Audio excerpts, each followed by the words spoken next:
enter the arena.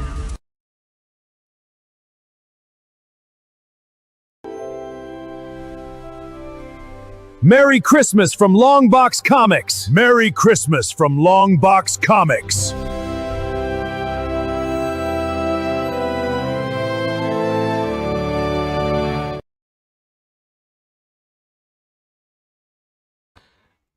Merry Christmas indeed. Welcome to our FMC Arena Thursday night show. I had a few technical difficulties in that I didn't designate the opening file, and so I was sitting there, I was like, why ain't it playing? You know, when I hit, and I was like, oh, I gotta do it manually. So that's on me. Let me bring on my good friend John. I actually got his I got his opener here, so. Truly exceptional. And he had one thing you haven't got. What's that, sir? A great big bushy beard. Come on. So I finally remembered to get it back. So there you go. The beard isn't as great or big or as bushy as it used to be. At one point, it was ridiculous. Yeah. Yeah, I mean, when I first met you, it was like down to like here or something. Yeah. Of course, then you went and broke your neck or something in there. Yeah, I had to shave it. I shaved it for my neck brace, and then I shaved it again because I got tar in it. Right. You're supposed to have a conversation with Mark Millara, and it was like, oh, wow, he's going big time. And the next thing you know, it's like, shows up on stream like a couple of days later, and it's like he's got a neck brace. It's like, and no beard. And I was like, what the hell happened to you, dude? I broke my neck the day that conversation was scheduled. Yeah. I think you pushed like a double shift or something and fell asleep on the way home or something. I left early so I could talk with Mark Millar. I skipped lunch and I didn't have breakfast, and they were mad at me for leaving early, so they put me on the roof of the building, and it was a tin roof. Right. So you got overheated and low blood sugar. My blood sugar just dropped. You know, I should have stopped, ate something. But I was like, go home and I'll have lunch with my wife before the talk, you know. And gotcha. Driving it. Gotcha. Well, things like that happen. I mean, So Mark Miller, I blame you. Oh, okay.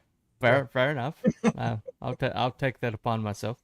Anyway, so I think people are like, so here we are in August, and you've been doing streams and stuff on this since June, and I guess the elephant in the room is this is not Christmas. So right, I want to do a Christmas. I love Christmas. It's my wife and I's favorite time of year. I mean, if you come to my house right now, there's 2 Christmas trees still up. You know, wow, okay, we're those weirdos that love Christmas, and I wanted to. Well, I guess you can't throw too many stones at your wife for keeping stuff up, you know, all year long. No. Me and my wife, she's just in her own way. She's just as odd as me. That's why we get along. Hey, perfect match made in heaven. There you go. And she keeps saying that, grow your beard, get it more Santa Claus like, and then I keep trimming it short for work reasons. She doesn't have like a Santa fetish or something, does she? I mean, who doesn't? My 2 favorite, mythological, well, whatever religious is Santa Claus and Odin, and both of them are big white bearded guys. So yeah. There you go. And I guess Odin and Santa kind of have some like overlap, don't they? Yeah. So I wanted to make a Christmas special. I had one. I'm working on a comic that's still underway. It's turning out to be a bigger project than I want to, called The Origin of Santa Claus. Since I already got myself the mind, and I wanted to have that ready for you by this Christmas, but that ain't gonna happen. Okay. So I was like, okay, what if I make a short Christmas thing? And then everybody seemed to like King Fu, the character. So I was like, okay, let me do, and it was just like Blue Christmas. You know, he's an Elvis impersonator. Blue Christmas. It was so I said, let me write a story that has something to do with Blue Christmas. Right. Right. So I wrote a story, and that was only 16 pages. So I said, all right, let me do another backup about the Patriarch meeting Santa Claus, and that's 6 pages. And then we added letters. So it's about I think a 26-page comic. Cool. And I was like, how long is this going to take? So Renzo is drawing the Patriarch, and he's also drawing stuff for RJ for the Fourth Age. He's drawing stuff for Aaron Sparrow. So I panicked. I said, this ain't going to be done in time for Christmas. So I asked Renzo to stop drawing Patriarch and do his 16 pages of King. Well, he banged it out. He was done really, really quick. So I was like, you know what? And then I was working with the new guy, Andres, and he banged out his 6 pages really quick. And he's already well underway for another story. I'm going to have to say Renzo might be the Jack Kirby of indie comics.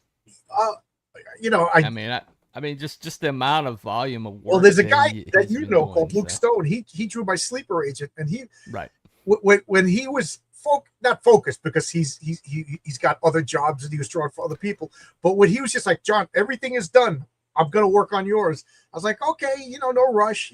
I'm way ahead. He was doing like a page a day, if not every other day. Yeah. So here's another guy. Renzo's quick, but he's not a page a day quick. But yeah, and it's quality. I mean, Luke's not cutting in corners here. I mean, I've seen him work live, and he really is. Yeah. So there's a lot of people in our area that are. There's just so much talent. I'll bring that up later. I'm sure we're going to talk about something else later. It's interesting. It's like the guys that left the mainstream and kind of came into our area are better than anything in the mainstream. And the people that never made it to the mainstream that are in our area are better than the mainstream. And so a lot of this art that I see, I mean, like people like Charlie Snogans. I mean, Charlie Snogans better than anything Marvel and DC got right now. And then they throw people out like Bennett, and well, and that's just it. There's a bunch of reasons why a lot of people don't want to work the bins. You don't own it, right? They hound you. You got to kiss ass. You got to kiss the political ring. You know what I mean? And the pay isn't that great. No, I've worked with a few guys, and you got to chase them for payment. Right. You got to like I know for a fact there's a couple of guys that I work with that used to work with Marvel. They said it would take like 4 or 5 months, and you constantly emailing them, dude. We paid you for that page. No, you didn't. You have to prove that you didn't get paid. So who wants to work like that? Who wants to work? Jose Garcia worked with Disney, and they were the same way to him. And you see how fast and good he is. Jose Garcia is amazing. It's incredible. He said, hey, I got commissions open, and I forget the reasons, but he said, I could use some extra cash right now. So I was like, you know what? I like him. So I commissioned the cover for him. He was done like in 4 days. And I'm talking drawn, inked, colored in like 4 days. And it's jaw dropping. For those of you who don't, it's the variant cover for issue 2 of Heroic Tales. It's everything I asked for, and all I did was it was like a spur of the moment. So I just described them to him in a DM. I didn't write a script or anything like that. He was like, show me a picture of your guy and the Subterranean. I just described to him because there was no art of him as of yet. Wow. And he did it perfectly. Well, I'm more short plug. Immortal Rising is going to be next Thursday, and that's the comic that Jose Garcia is one of his comics. Back to the Christmas. So I got the idea that I wanted to do a Christmas comic, and it was done. So I was like, okay, how long is this going to take? So I said, I might as well launch it now. So I went real early. I went in June on Fund My Comic, and then I did it like Christmas in July on Kickstarter. But it's done. It's complete. So now Renzo's back finishing up Patriarch. And I want to have that complete before I launch that campaign, because I'm trying to repair the bad reputation that crowdfunded comics has earned. Yeah. Even though I didn't do it, but so I want to make it. I want to close the gap between campaign to delivered comics. And our show Monday is another thing you're doing to repair comic independent comic reputations, and so that's the Crisis on Independent Earths. Yeah. But, if you haven't seen Monday's show, I'm on again Monday. I've been talking to so many people, I kind of forget. Oh yeah, we did a show on Monday about Independent Earths. So Oh yeah, we did. Yeah. I thought you said I was on again next Monday. Yeah. So Oh no, not next Monday. No. So that's another. Yeah, I'm sure we'll talk about that. But so this comic is done. What's his name? Phil Diaz sent me a picture of the physical proof. He has it in his hand. It's probably in the mail today. So as soon as I get the physical proof, because it's on newsprint, you know what I mean. I want to feel it. I want to look at it. I want to see how it is. And then I'm just gonna message. Go ahead, Phil, print it up. Right. And as soon as I get those comics, I'm gonna start mailing them out. So this campaign, I know I'm not allowed to say Kickstarter, but this campaign is not done on Kickstarter, and I'm gonna be shipping out comic books already. You know what I mean? And then on Fund My Comic, maybe in November, I'll do like a second chance. You know, when people are thinking about Christmas. Well, this will be a great supplement to your heroic tales going forward. Yep. This would be a great little comic to add to those back packages. So that's one thing that getting that first comic in your hand does for you, is it gives you things that you can put in packages later, that things you can bundle later, and right. So that's always good. That's I always try to have like an add-on tier. I've been called worse by meaner people. There you go. All right, is that better? But Bobby, I'm going to see you this weekend. Myself, Vaughn Coleman, and I think Bobby, we're all going to be at Tropicon Saturday and Sunday. It's going to be my first convention. So right after this talk, I'm going to put together my stand to make sure it works. You know. Oh, cool. Yeah. Comic cons are, if you've never been to one, I always they reinvigorate me when I go to them, because they're built around love. They're built around things. You know, everybody has something that they love, and so everybody being assembled to it celebrates something rather than nobody wakes up, gets into a car, takes their kids or whatever, their wife, their boyfriend, whatever, and drives to a place, deals with the crowd because they can't stand it. Those people at the Comic Cons, they love comics. They're there because they love it, and and most of them are not on Twitter. Right. Most of them don't crowdfund. So I always knew this, that the crowdfund I don't think it's a sustainable model in the long run for a career, at least not for somebody like me starting out. So I need to get to Comic Cons, get in people's faces in a good way, show my comic books, get us good. But I said I wanted to wait till I had more than one comic. I felt like everybody just has one comic. Oh, but now I got two. I got a third that it's just gonna miss being able to be put into my hand. But because Vaughn Coleman, who does the wonderful comic Phenomenova, because he's going to be there, I feel like this is good. I have like training wheels, you know what I mean? Because he's now a pro. He's been going to conventions every weekend for like 2 years. Vaughn's at every one of them. That's what he does for a living. So he's been so gracious. He's been calling me up. Come on, but I've been working a lot lately. So now I got some time off. The job that I've been working on is over. Who knows what the next month is? Maybe I'll have some more time off. That'll be great. Do some more conventions. Right. Oh, Bobby says he's going to be working on the Crisis Roughs if he has downtime. Cool.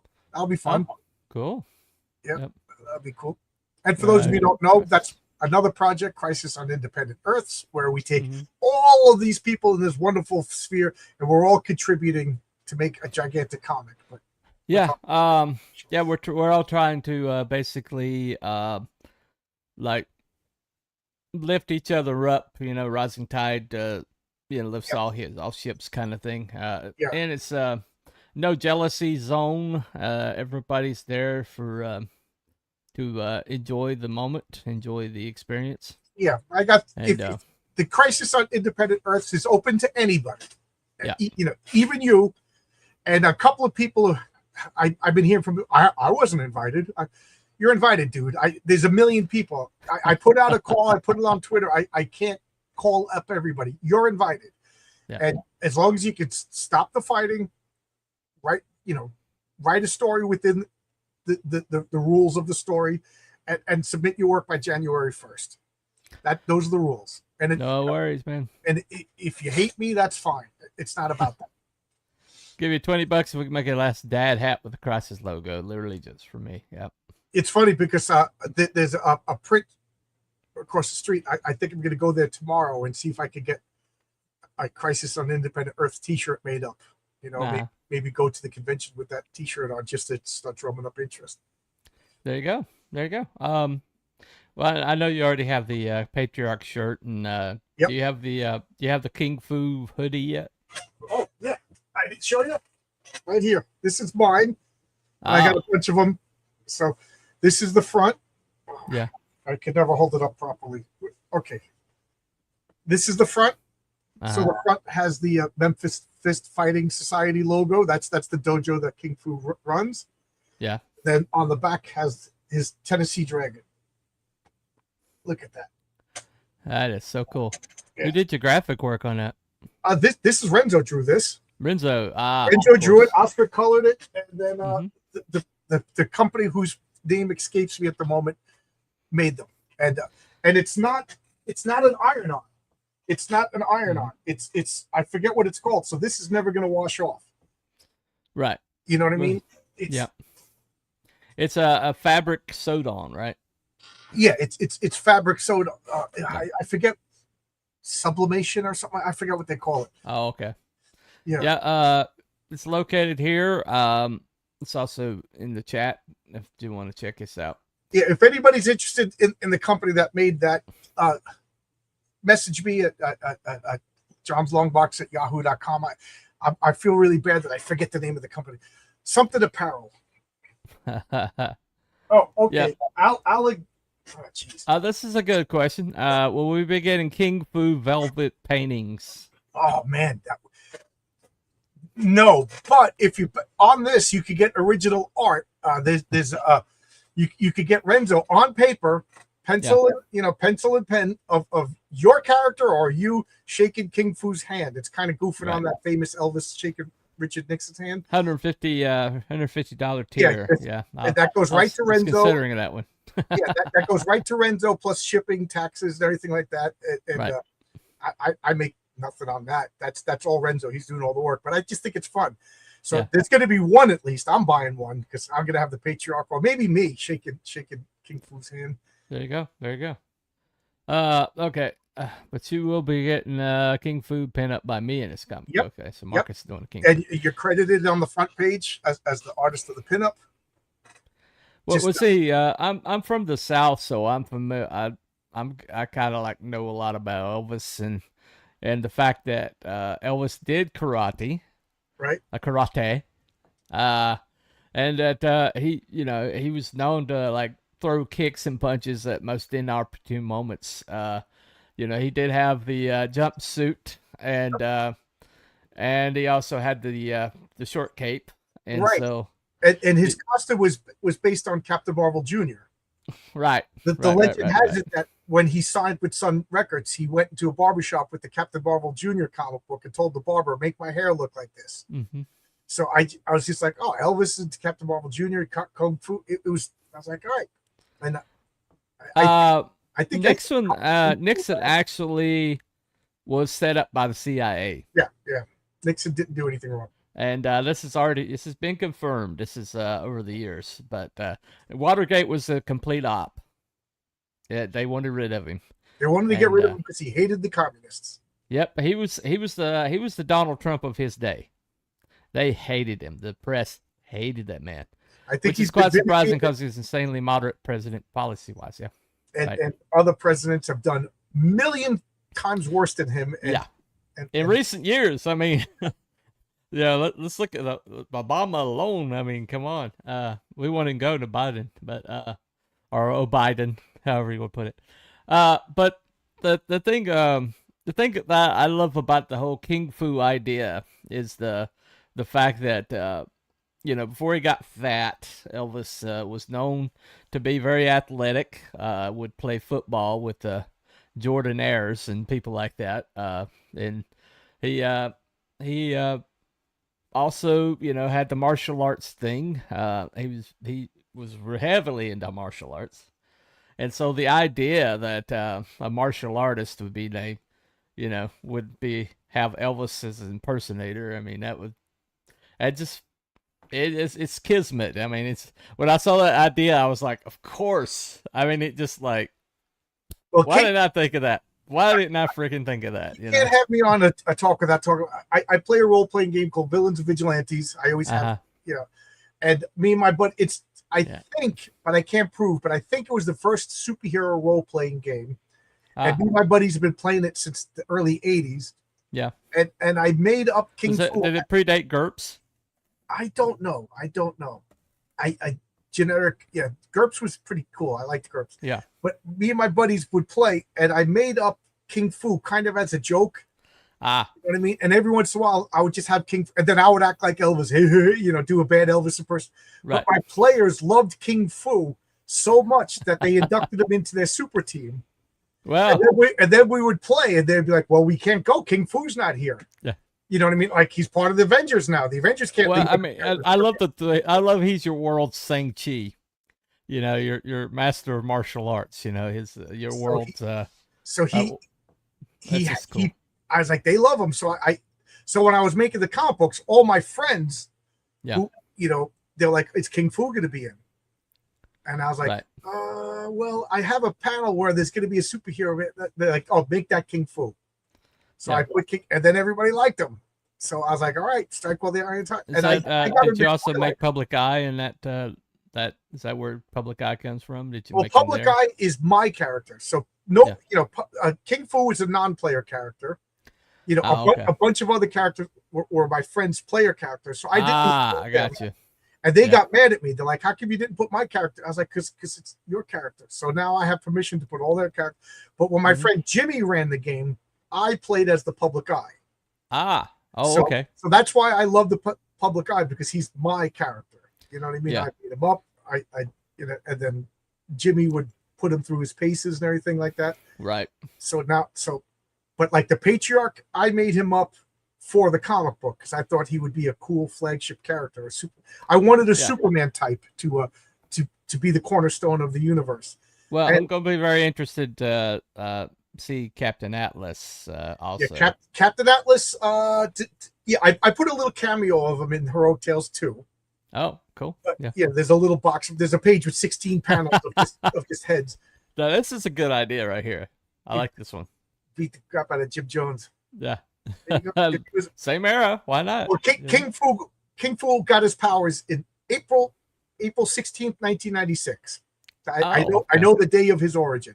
So he's one of the longest running. He has superpowers. Oh, okay. I didn't know he had superpowers. He has increased agility. He has increased endurance, and he has increased will. So and that makes him the greatest martial artist in the world. Well, I know that they used will for like enhanced punches. Right. Like the dim mock was like something that they. Yeah, like if you ever played Dungeons and Dragons, there was a strength, endurance, agility, constitution, and they had wisdom. But the superhero, they don't have wisdom; they have will. And will would power a lot of your powers. It's the strength of your mind. So he has increased will. So he could, he could focus, not get distracted. Those are his three heightened attributes. And whereas the Patriarch has no heightened attributes. He just has telekinesis. And it's like in my world, Ironside's telepaths won't scan Ironsides because his will is so strong that nobody can. Right, a telepath would have difficulty. Like if King Fu was distracted and not resisting, a telepath would be able to penetrate his mental defenses. But if King Fu if King Fu knew that Xavier was trying to do it, it would be like a contest between will to that's how the will stat works in that. So King Fu would be difficult to mentally mess with. Well, we did a Cryptids and Conspiracies on this one, and we decided it was debunked. So you can check that out in my play. So, we debunked that one. You know how I know it's debunked? Because Elvis works at the Taco Bell by my house. There you go. There's a guy who looks like Elvis, and if he wants to be Elvis, he's Elvis. There you go. Yep. And Woodrow's in the chat. Woodrow, being Lord Woodrow, good to see you, man. He's going to be participating. Hello, Cruel. Hey, Cruel, how you doing? Well, one thing about comics that I think that the mainstream is definitely lost is the mainstream used to do throwaway issues, holiday specials. They used to be whimsy about it. Used to be it used to be aimed at kids as well as, but then it became an adult aimed, apparatus. And I think that really destroyed a lot of the fun in comics, because I remember I could pick up a comic when I was a teenager or whatever, or as a kid or whatever, and it was safe for me, to pick it up. And the thing, all I was going to find in it were beneficial things that were going to be beneficial to me. And these days, I wouldn't, unless I read it first, I would not put a comic, modern comic, to any kid whatsoever. And I like the fact that independent comics, so many of the independent comics I see are all ages. It's funny, they're either all ages or they're complete smut, and there doesn't seem to be a gradation there. I'm going for like a Bronze Age aesthetic, and I know I had a few people that were like, "Hey, this has like some suggestive material in it." I'm like, "Yeah, well, obviously you're a newbie to comics, but there was some suggestive stuff." So I would say my stuff is like PG-13. There you go. And I do have an idea for an all ages kids comic. Like it's going to be a group of like sidekicks, and I want to have it be more. And then I also have like an R-rated comic that's going to be hard. But I'll make everything abundantly clear. Yeah. So I'm not out here to shock anybody. But like for Heroic Tales and Patriarch, if you didn't see it in an issue of John Byrne, Terry Austin, or Marv Wolfman, George Perez, then you won't see it in my comics. And it's incredibly tempting to cross the line and show nudity and stuff like that. You know what I mean? But it's a money grab. Yeah, I mean, there used to be like entry level. There used to be kind of like surface level, and then if you as you aged, you could find stuff that was more complicated. You could find stuff that was more adult. And the mainstream used to do it too. There used to be Harvey comics that were geared towards kids. And then like this is like the 70s. Then you went to DC. I always thought DC was for like, 10-year-olds. Well, Harvey Comics is the first comic book company that went woke. I know. I mean, they went for Harvey first because they knew that was the entry level. And that's what they wanted. Yeah, you ain't wrong. Yeah, I mean, the next thing you know, yeah. Right. Harvey Comics, are they still around? I haven't seen a Harvey comic. Yeah, they're still around, but they've completely lost their market share. They completely lost their place in society. Because I saw that Oni Press is now, Oni Press, which is owned by Kevin Smith, right, is making Sabrina the Teenage Witch, and that was a comic. Well, I mean, they did Sabrina the Teenage Witch television show, and it was pure Satanism. It had Satanism all in it. So there you go. Remember at that time, a random issue of Green Lantern when Black Canary got topless. In a regular comic, they showed it or they implied it. And my friend wants to know what issue number that was. Yeah, be specific. We need some specificity here. For research purposes. Yeah. I was Sabrina when I was younger. Well, there was a television show, but I'm talking about the streaming show they put out recently. With the girl from Mad Men. Yeah, it was all Satan worshippers. It was all Satan worship, and it was like, she wasn't a good girl. She was actually a witch, and she did witch stuff. So that's what they're doing these days. It might have been a CW show. I don't know. You think that's why I'm doing the comics? A naked couple running around, you see any nudity? My writer is nuts. So okay. What Arkham is saying is he's drawing. Okay, you think it's odd? I'm doing a commission with a naked couple running around. You see No, in the no, movie. he's Okay. one of my artists. He's writing a comic called Mythman and Fable, and they're basically running Okay. around. It's a couple that they got attacked while they were in a tent sleeping together, like a married Oh. couple does, and they Okay. spent the rest of the issue basically running. But you don't see anything. It's sexy. It's Well- cheap, and they meet the garden. They go to the Garden of Hesperides and eat the Yeah. golden apple. So I'm playing off of Adam and Eve, and you know. Well, David Brink, the very first Perfect 10, she is naked for the majority of that comic, but you're so invested. I told him this. I was like, you're so invested in her welfare because he wrote her so well that you it's only in hindsight that you realize, And she's you don't pretty really much see naked the anything. whole entire time. and you don't really see anything. Like he No. makes it cheeky. Like I said, suggestive is good. Yeah. Yeah. But but somehow it's not even though she's like Perfect 10 is one of the best drawn female characters in comics, period. Yeah, even though that, you're not sitting here going like, oh wow, look at that. You're like, is she gonna make it? Is she gonna make it? Yeah. And that's just pure writing on Dave's part. That's like it's the greatest writing, like the greatest example of what writing can do of any comic I've ever read. Because it's only in hindsight I'm like, you know what, she's pretty much naked the whole entire time, and there's a lot of nice stuff there, but I didn't pay attention because I was worried for her. And that's brilliant. That's brilliant. He could do that. That's one of the best introductions to a new character in Perfect 10 #1. Yeah, he's going to be Perfect 10 part of the #1. Crisis on Independent Earths. I think he's doing a 5-page story, and I'm not egotistical enough to say mine's going to be. I think Dave's 5 pages are going to be the best 5 pages in the book. Yeah, his 5-page script is awesome. Yeah, it is awesome. Green Arrow Volume 2, number 34. That's your research project right there. Anyway, well, the awesome thing about Patriarch, being your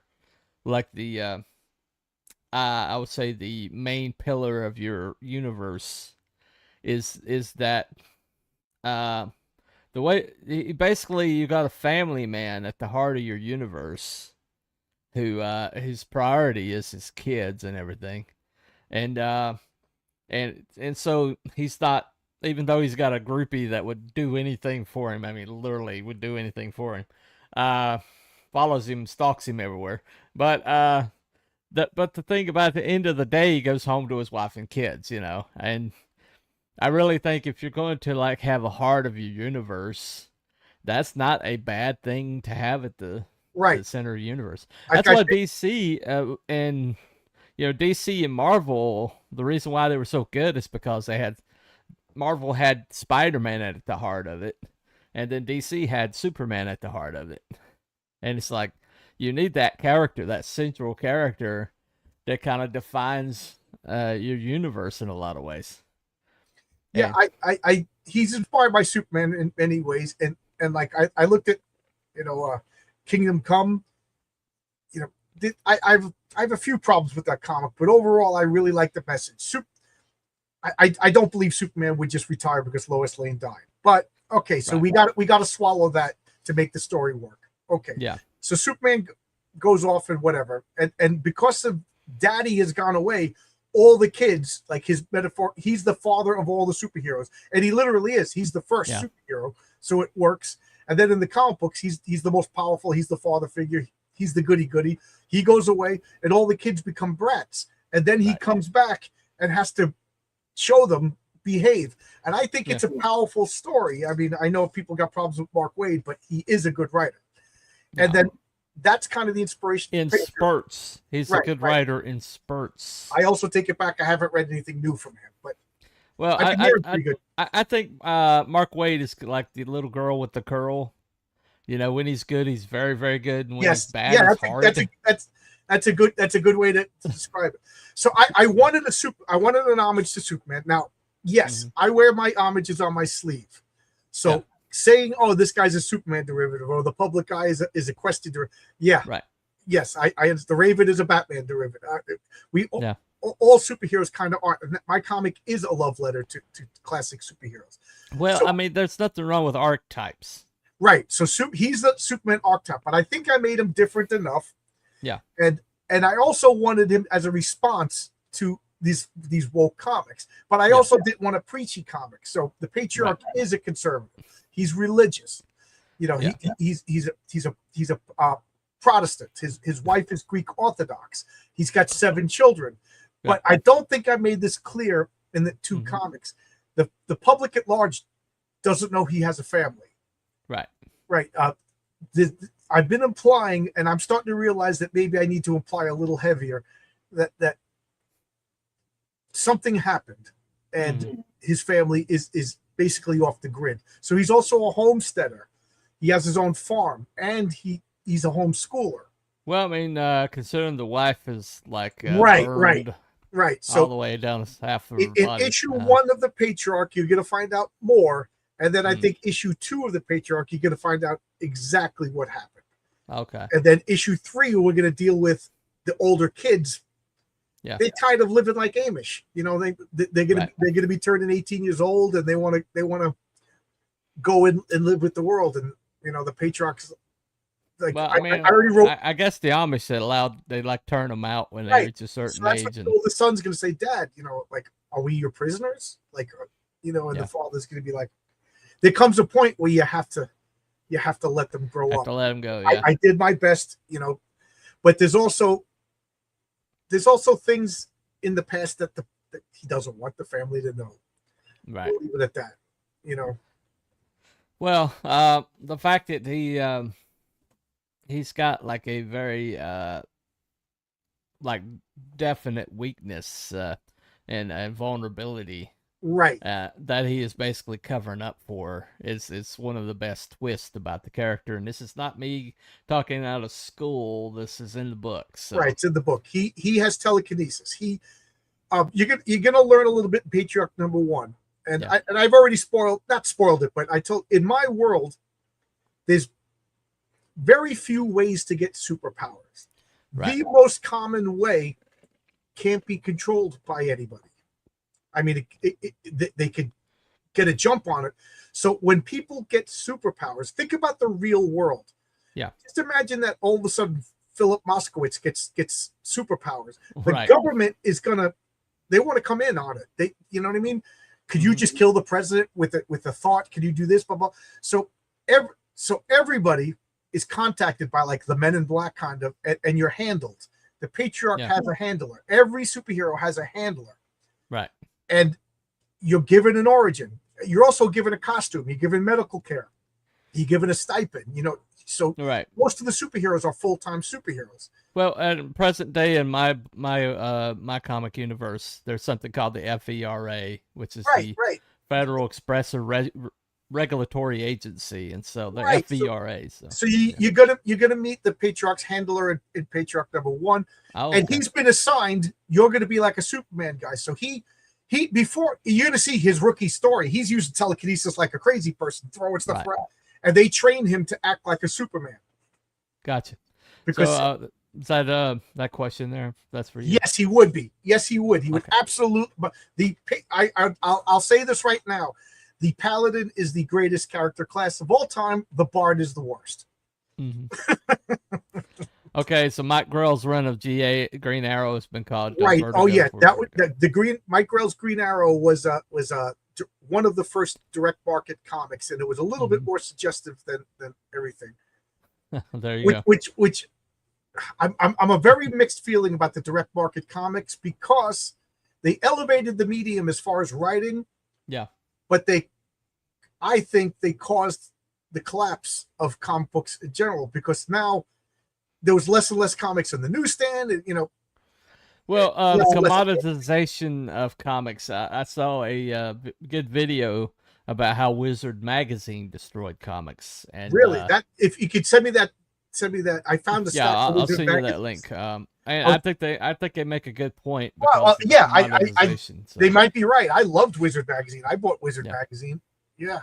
and I found a this, stack in a box, and I'm like going through them all, like, oh man. Well, Wizard Magazine was also the rise of the superstar artist, and that caused the image breakout. And I've made my feelings abundantly clear on early Image. Yeah, so I mean, it's a pretty good point to be made there. And they also, Wizard Magazine started the whole variant cover craze. There you go. So exactly. So I mean, I didn't even watch the video. It's the patient. I know, but it's the patient zero. Coop, I do change my mind sometimes. Yeah. Oh, there you go. Occasionally, not just not on my show. Funny you say that. I played a bard in D&D, found their charm power. It's not so much the bard that I hate. It's just that the people who want to play bards are just like they either want to throw a monkey wrench in the campaign, or they're theater kids. They're useless. They're completely useless. All I know is when I'm going in to fight the dragon, I need a guy with a little bit more than a loot. And no, you can't just go sleep with all the orcs. Like I just find them to be why is it that the bard in your group is always the horn dog? Right. I mean, they're always, if somebody wants to play a bard, you're like, oh, you're that guy. Oh, okay. I think oh my God, the paladin is so much fun. That's self-righteous. I smite thee with love. Get into it. You could really role play a paladin. And Patriarch. Ed Hannigan's literally like half of his good on Terry's his own covers. Very disappointing so far. Did my favorite Scarecrow cover, my favorite. Okay. Gotcha.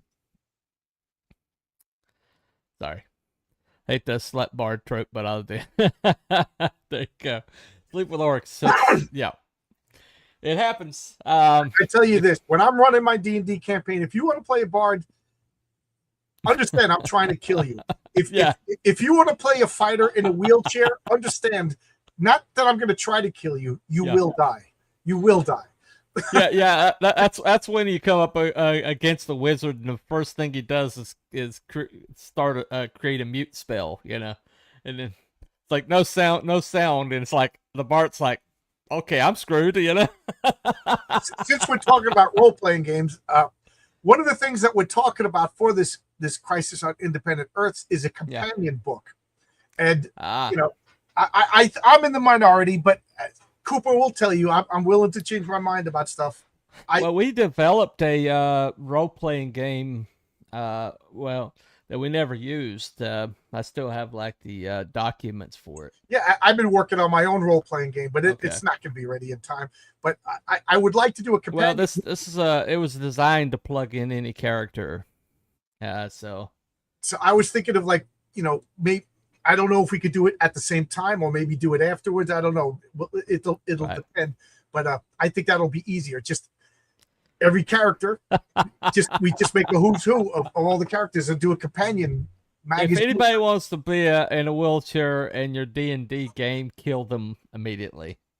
Yeah, just because they are going to cause trouble the whole entire time. Yep. Anyway, in a world where people come back from the dead, you choose to play a wizard in a wheelchair. Fine. There you go. Right. Well, it's like the whole entire dungeon. Is your dungeon handicapable? It's a dungeon. No. No, my dungeon is designed. My dungeon is designed so that you are funneled directly into the dragon's mouth. You know what? It is handicapable because there's a slant, and you're gonna roll right down into the Beyonder's mouth. How about that? I mean, there you go. There you go. What else you want? Anyway, so it's like Dan Dick Giordano is a beast to it, and you look at his stuff here. Oh, okay. I never played it. He's having a different conversation. Okay. He's still talking about Green Arrow. Oh, okay. Yeah, all right. Okay, I'm just going to highlight if it's on topic. That's these guys having the conversations over here. Well, I mean, one of the really cool things about the role-playing games is it teaches you how to be creative and how to come up with the characters. I mean, I've got a lot of my characters started out in my City of Heroes. So I have like a lot of the development of my characters came from City of Heroes. That was a fun game. it's a hoot. But the thing that I think one of the reasons why they destroyed D&D, like they've destroyed everything else, is like every time they see any kind of cultural power in the pop culture, that's where they all congregate. And the role-playing games got a lot of prominence during COVID. And so what happens is, boop, they infiltrate Wizards of the Coast and take the whole thing down. But the thing about the role-playing games, though, is not only is it a communal thing, not only is it a cooperative thing, but it's a creative thing, you know? And it's a storytelling thing. And so it might be at the very heart of the storytelling boom of the 70s, 80s, and 90s. And so all these D&D nerds came out of those rooms with stories to tell and ideas for characters, and so at the risk of also being unpopular, I think during COVID everybody started to watch Critical Role. Yeah. And that's what they think D&D. Critical Role is actors working on a script. It's not a Dungeons & Dragons. It's even in the script. Roll the dice, and then they cut. They show you the die number that they want to see. It's actors pretending to play Dungeons & Dragons. It's no more Dungeons & Dragons than watching Game of Thrones and saying that's Dungeons & Dragons. Right. Exactly. But I'm not saying it's a bad thing. I'm saying that's not Dungeons & Dragons. Maybe the first season was, but it became a scripted show, just like all reality shows are not reality. Right. Well, it's like a scripted reality is not reality, and Right. And so a lot of these shows you saw, that were quote unquote reality shows, did turn out to be scripted. So it is what it is. But anyway, CW show sucked ass. Yep. Time's up by issue 3. Okay, they're still talking about that. All right. Well, I mean, think about it is though, is when you went to make this comic book. I mean, this whole idea for a Christmas comic book in the middle of summer. I think it's because if you go through production and everything, I think it's going to be available around Christmas, and that's kind of like the whole entire point. Well, I should have the comic mid-September. You know, I've given because Phil Diaz he's going to wait for me to say print this, given that the proof is good, and then I'll start another campaign. So I started.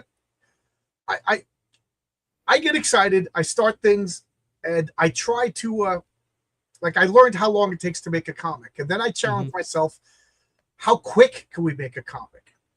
And the answer is pretty quick. I didn't think, it's pretty quick. So I got done a lot earlier than I expected, but is that a bad thing? So a lot of people are like, oh, it's July, I don't care about Christmas. So maybe I shot myself in the foot about that. But come October, come November, I'll launch another catch-up tier, and I'll have the comics, and I'll just start sending them out. You know what I mean? Right away. And people, well, I mean, it's at the price point where you could probably give them out as gifts. If you'd you could buy a whole bunch. If you got if you got like nephews or I got a large family. I got 55 nieces and nephews. They got to pay. Yeah. Okay. Okay. Well, no. If you don't have an Italian family that evidently, like. It's like rabbits. Then you only have like one or two, and you want to get them into comics. This might be a good Christmas gift for them. I mean, who knows? Maybe you can get them a King Fu, hoodie or something, or a card for Memphis Dojo. Fist fighting. There you go. Sure. That's just clever. That's really clever. All I'm seeing over here is them having like this nice conversation about a comic. So they're talking about Green Arrow. They're having fun. Marcus, Bobby. Well, I mean, Marcus always. I mean, if you get him talking about it, and Marcus, for those of you who are paying attention, Marcus will be drawing my 3-page public eye story. Marcus, just hold on. Aaron Sparrow's going to check it. You know, he volunteered his service as an editor, and I would be a fool not to utilize that resource. So he's going to just check it, make sure it's cool, and then Marcus is going to start drawing it. And if I can say something, Andres Esparza, who does the backup, the Patriarch story in this, he sent me the rough layouts for all the pages for the Metaphysician, my Doctor Strange homage character. Oh my God! And then I wrote the story a while ago, so I got the rough layouts, and I had to compare it to the script to make sure this is such a great story. I was like, wow, I wrote this. This is good. This this is going to be so. If he finishes, Heroic Tales 3 might be the Metaphysician and Sleeper Agent. Wow. And then issue 4 will be the continuation of Mary Sue, because I feel we got to keep it moving. Because Renzo is drawing Patriarch, and then from Patriarch he's going to draw Crisis on Independent Earths, and then from that he's going to draw my Chuck Dixon story. Yes, Chuck Dixon and I wrote a story together, and then he's going to get to Mary Sue, and then Raven. So maybe we'll is that Mary Sue's like hero name, Metaphysician? No, the Metaphysician is a completely different character. Oh, okay. The Metaphysician, he is. Because I know she was. I know she was going to be a doctor. So yeah, she's Mary Sue. She's she. It's funny that you should say that, because in Heroic Tales 3, King Fu gives her. He suggests a name, but he's flirting with her. So who knows if she can keep it or not. Oh, okay. There you go. Look at you dropping names there.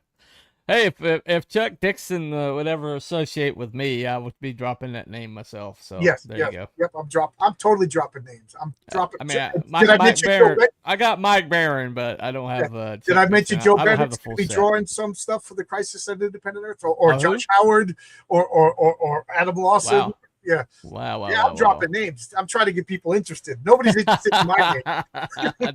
Did I mention Telepathic Bunny's going to be submitting a story? How's that for dropping names? There you go. With Ron Mosicki drawing. Ron has gotten so good. Ron, in all seriousness, Ron is drawing a Raven story, but it's the third Raven story. And he wanted. I don't know if I should be telling his personal business, but he opened up a business. So he said, "I'm retiring from comics." So I said, "Could you draw this for me?" And he loved the script. And he said, "Well," I said, "You take as much time as you want, no rush." So that was the condition. Now he's banging out the pages because he likes the story so much.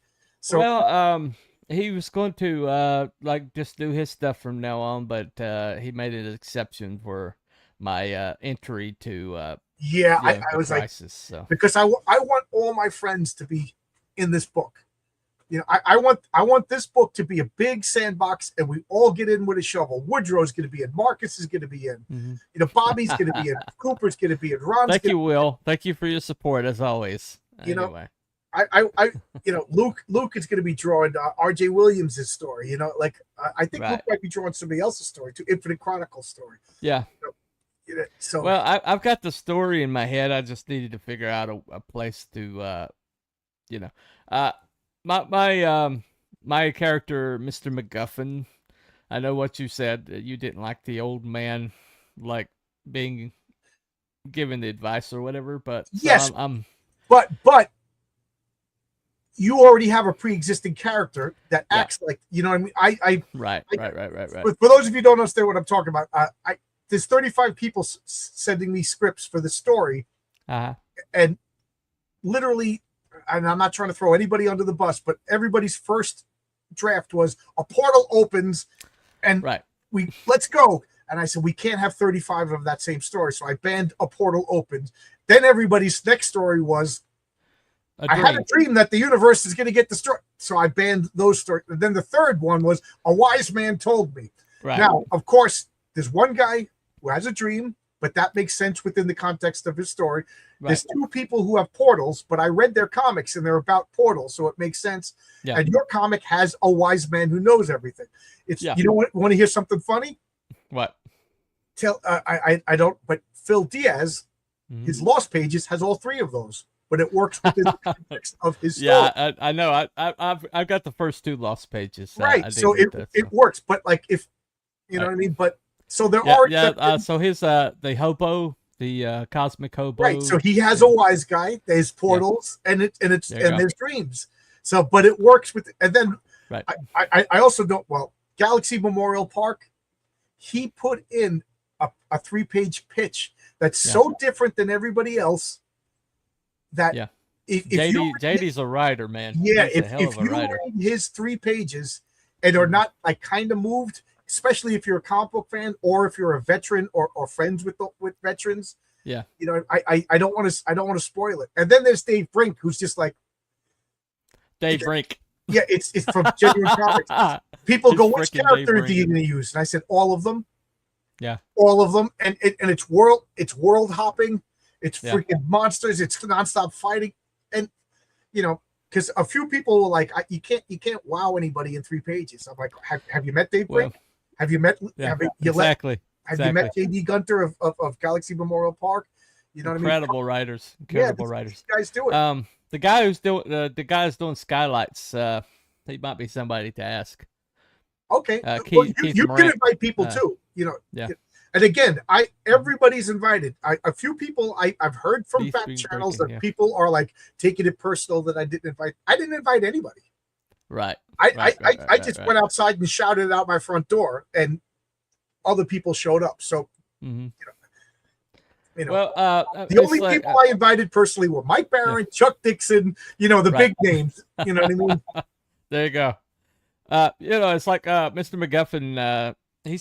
He's not like he's like a specialist. Like his particular world is like what he's concerned with. But he's like, well, you know, he keeps an eye on like the multiverse.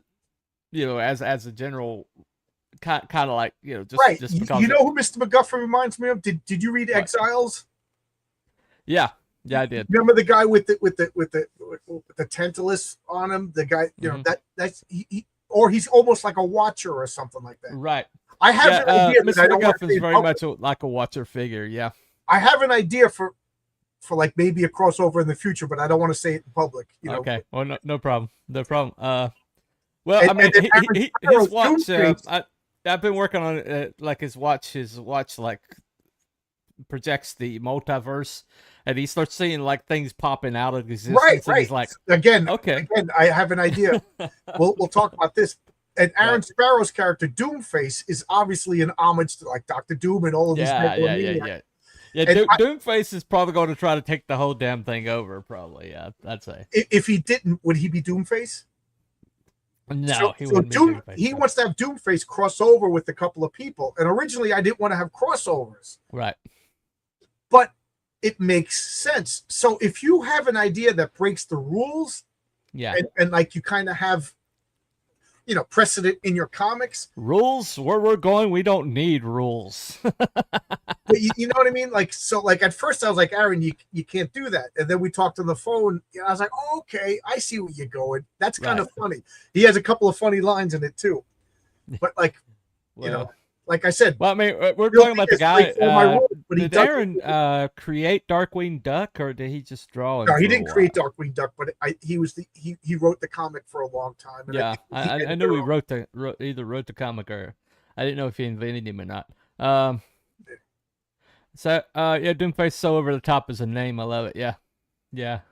One of those thinking badges. Well. That's the thing, you know. One of the reasons why I love this project so much is just and I love his Christmas idea. It's just we gotta get whimsy back, man. We gotta get fun back. We gotta get people like saying, "You want to be cool? You want to be cool?" We need that back, man. Well, I don't know if anybody knows. I can't forget his first name. Keith Gleason. He does the Mighty Mascots. So the Mighty Mascots will be participating. The Mighty Mascots are all the breakfast cereal mascots form a super team, and they fought the Jolly Green Giant. They fought, you know, it's Whimsy the comic book, and I think that's fun. And then on the other side, we got people like Heather Vele, who does Next Evolution, which is a really serious comic book about pharmaceutical companies poisoning people. And you know what I mean? And her pitch is, I was really worried that I was going to contaminate her world. Mm-hmm. so we talked back and forth, and she came up with a pitch that sells her comic, shows her world, shows the good guys, shows the bad guys, because she's a writer. Yeah, and I think she does it in 4 pages. Yeah. I didn't see Mighty Mascot's pitch, but they if they had a portal that within a dream of an old wise man, it would work within, because it's right. Well, we have one character. The 4 arenas I've done so far, the Crossbones Crew, which is an all ages comic. The second one was Galaxy Memorial Park, and the third one was Skylights. And all 3 of them are like entirely different, but they all 3 have that. And this Christmas thing, this 4th arena I'm doing, but they all have this same boy in them. They've just got the energy of boy in them, and that's what I love about what we're doing in indie comics is, you go through and look at that wall of modern comics, and there's no boy in any of it. I mean, it's all adult oriented, and it's not even general broad adult oriented. It's like very specific adult, like very narrow places. You said the A word, adult. I had somebody that wanted to pitch an adult character, and I said, this is, we're gonna have breakfast cereal mascots. Carpool Buddies of Doom. I love it. Here's another rule that I had to come up with.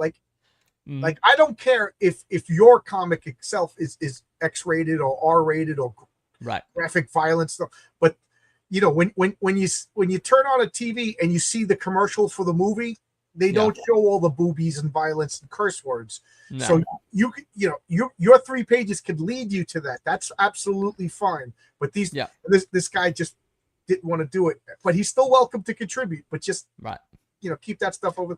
The other rule that I had to come up with was public domain characters.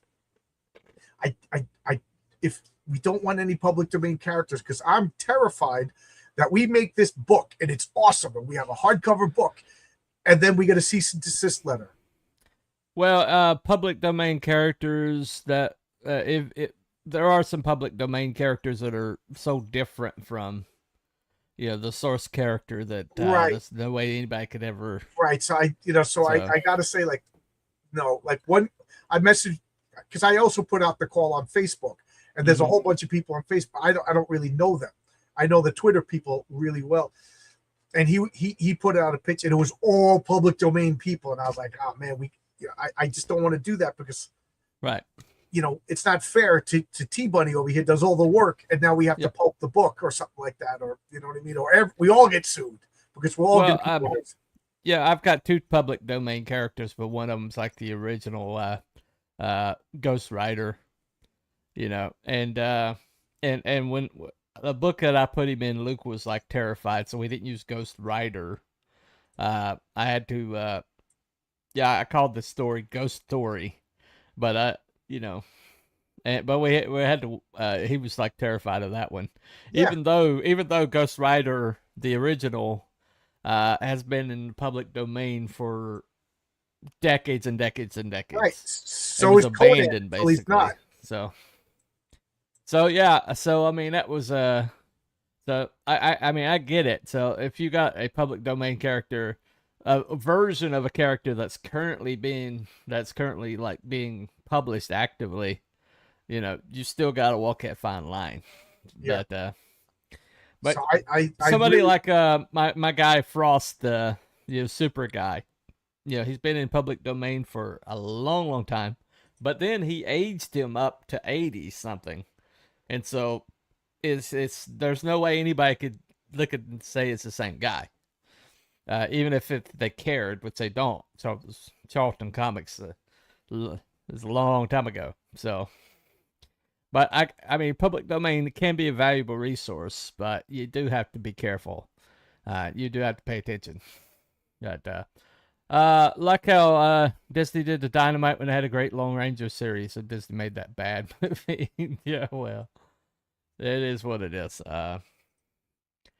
But So yeah, so if you wanted to get a little Christmas spirit, you want to maybe have like a Christmas comic that you can get distribute if you don't have a whole bunch of nieces and nephews like John does.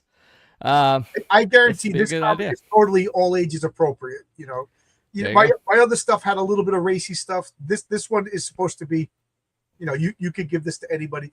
And when I say, adults could read it, enjoy Right. it. Little kids could read it. There's nothing objectionable. Well, I mean, it is a Vietnam story, so Yeah, it's a that's Vietnam story, but it's not. So. It's not Full Metal Jacket. right. It's a Vietnam story starring an Elvis impersonator. There you go. but an Elvis impersonator who could kick your ass. Right. Anyway, so it is what it is. Yeah, that's that boy part, So I love that boy whimsy. You got it in spades, my friend. Anyway, so thank you for coming tonight. Yeah, thanks for having me. I know you definitely have a lot of work you got to get done, so I'll let you go. I'm preparing for the convention on Friday. Everything else There on you hold. I cleaned over my table. I'm taking all my comics out, doing an inventory because I want to know exactly what I sold, Right. what I have left. I'm excited. I'm excited to do this. Well, here on FMC Arena, this show is Thursday nights at 6. If you have a current campaign or if you have a future campaign and you want to come on and promote, let me know. Telepathic Bunny on X or Fund My Comic on X. Either way, we'll get you booked and we'll get you in here. I do some AI work on your campaigns to promote it, and anything that I develop for that will be available to you after the show is over. I've had several people actually request things, and I do my best to help with that. But like this thumbnail is an AI version of another thumbnail that he's got already. Yeah, and that AI, man, you could see why the Patriarch has 7 children. Yeah, there you go. There you go. It's built like a brick house. There you go. Anyway, but either way, so anything I develop for the show will be available to you for your own promotion purposes. And everybody so far is really, except for the first guy who doesn't want anything to do with AI, which I understand, and I used a little AI for the thumbnail, but he already approved that. So I do listen to you, and I don't use AI unless you okay it. But anything I do develop will be available to you. But this show is available to anybody that has a campaign on FMC, either coming up or currently on there. And just let me know if you want to be booked.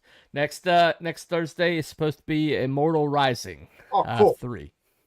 So that's going to be next Thursday. But anyway, public domain can be tricky. The Frankenstein blockhead on a platform shoes. Frankenstein. Yeah, that's yeah. How disheartening would that be? We got this all done, and then and then we have to deal with that. So it's best not to deal with. And we're all comic book guys. Come up with the new guy or something. There you go. But anyway, so that's been Cooper Telepathic Bunny Comics and FMC. It's been FMC Arena. We will see you all next time. Let me make sure I got this. Yeah, all right. We can end it then. All right, y'all have a good day. Bye, everybody. Bye, everybody.